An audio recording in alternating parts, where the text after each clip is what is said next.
sabotage, romance, murder, crisis profiteering. If the title and thumbnail of this video hadn't already given it away, you probably wouldn't have thought I was talking about Cars 2. It might surprise you to learn that this movie was absolutely ripped to shreds and is still being ripped to shreds by critics, claiming that it's too light on story. To those critics, I have to ask, did you really think this was a movie about racing?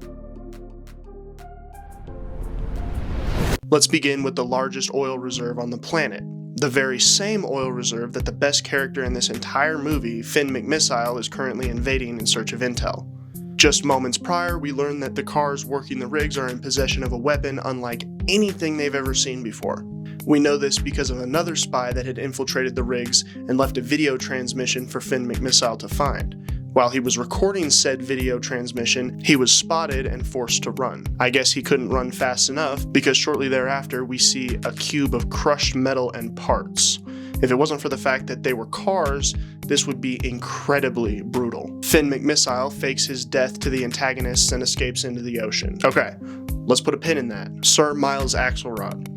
Essentially the Tony Stark of the Cars universe. After getting lost in the jungle, the billionaire was forced to create an alternative fuel as a means for survival. After his emergence from the bowels of the jungle, Miles Axelrod converts himself into an electric car and founds All in All, a more eco-friendly and sustainable fuel source to gasoline. Miles Axelrod then founds the World Grand Prix, and in order to prove that All in All is eco-friendly, sustainable, and can perform at a high enough level for the best racers on the planet, he makes it the official fuel of the World Grand Prix.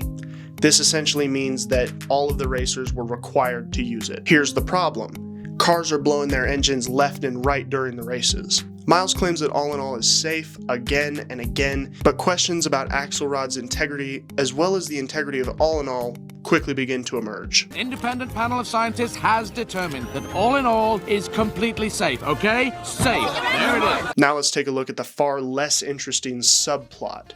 Lightning McQueen decides he's going to race in the World Grand Prix, and he takes Mater with him to Tokyo. And this is a total sidebar. This has nothing to do with the video.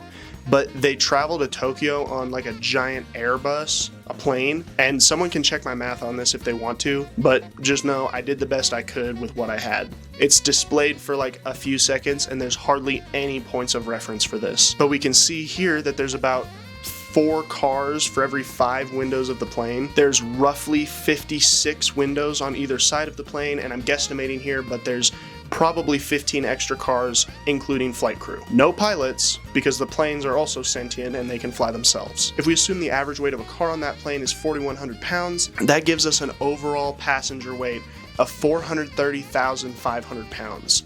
And that doesn't include cargo or baggage. Basically what I'm getting at is this plane is an absolute unit. Just thought I'd throw that in there because I thought it was interesting. Mater gets the chance to meet Miles Axelrod in Tokyo, but shortly thereafter he starts leaking oil. That's weird. Everybody knows Mater never leaks oil. Embarrassed, Mater finds a bathroom. Cut to when Mater is getting his tailpipe absolutely blown out in a Japanese bathroom stall. Outside the horror hidden behind the stall doors emerges another secret agent. This secret agent was supposed to go to this bathroom as a drop point to give a valuable piece of information. Almost immediately after our spy goes into the bathroom, 2 other cars enter. These are evil henchmen guys. And I'm gonna be real with you here.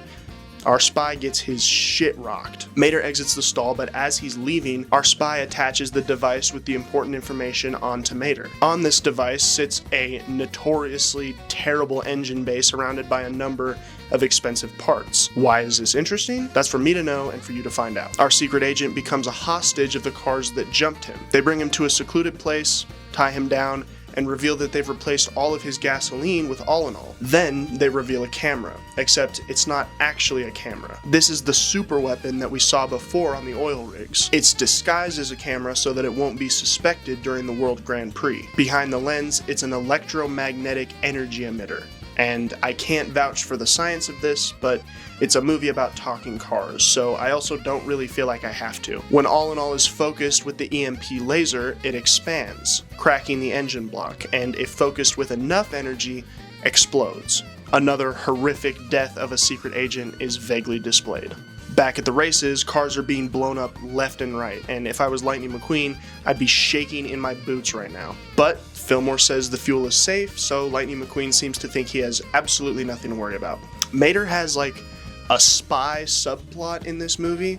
After the device with the important information is attached to him in the bathroom, Holly Shiftwell, another secret agent, finds him and brings him back to Finn McMissile.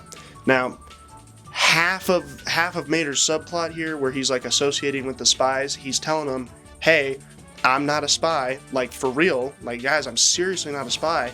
And every single time, Holly Shiftwell and Finn McMissile are like, ha, you're so good at this, you're so good at this undercover shit. You almost got me. You almost got me. So basically, Mater gets roped into this secret agent shit. Mater gets disguised as a tow truck working for the Lemons and goes to the back of a casino where a bunch of other Lemons are sitting. That's what the henchmen are, by the way, is lemon cars. A lemon is essentially a car that was made so poorly that it demands a lot of maintenance, a lot of repair, and is just generally super unreliable. Anyway, Mater, sitting at the back of the casino, watches as a screen is revealed live streaming the terrible engine block that we saw earlier.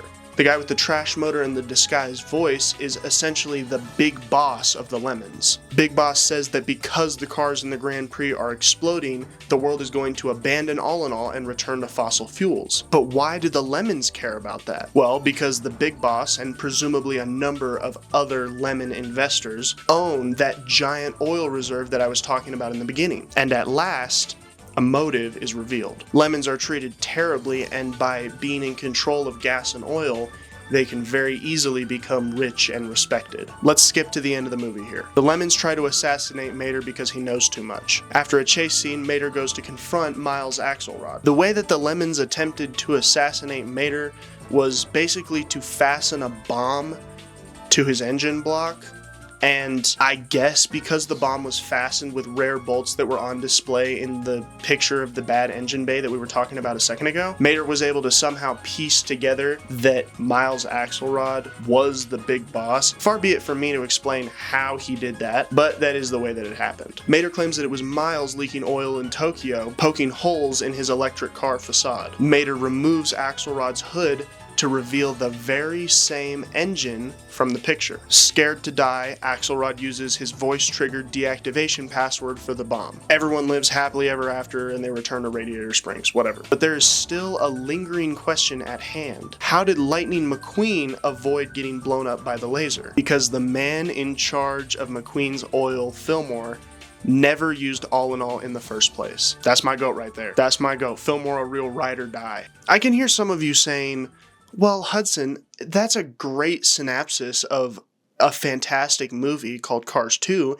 but how does this in any way connect to the Jews? The existence of car pope implies the existence of car rabbis, if you see where I'm going. Miles Axelrod is Benjamin Netanyahu. Let's look at some parallels. Benjamin Netanyahu graduated from the Massachusetts Institute of Technology. Seems like the type of education you would have to have in order to design a fuel with very specific characteristics. MIT was founded on German polytechnic learning models that promoted bringing theoretical science and technology to life. Who better to teach those German polytechnic learning models than a German professor? Perhaps the same German professor that designed the EMP laser that explodes All in All, Professor Z. But I can go on. Historically speaking, Jews were something of a tortured race. This includes expulsion, segregation, and most notably the Holocaust. Jews were barred from guilds and land ownership and forced into other industries, such as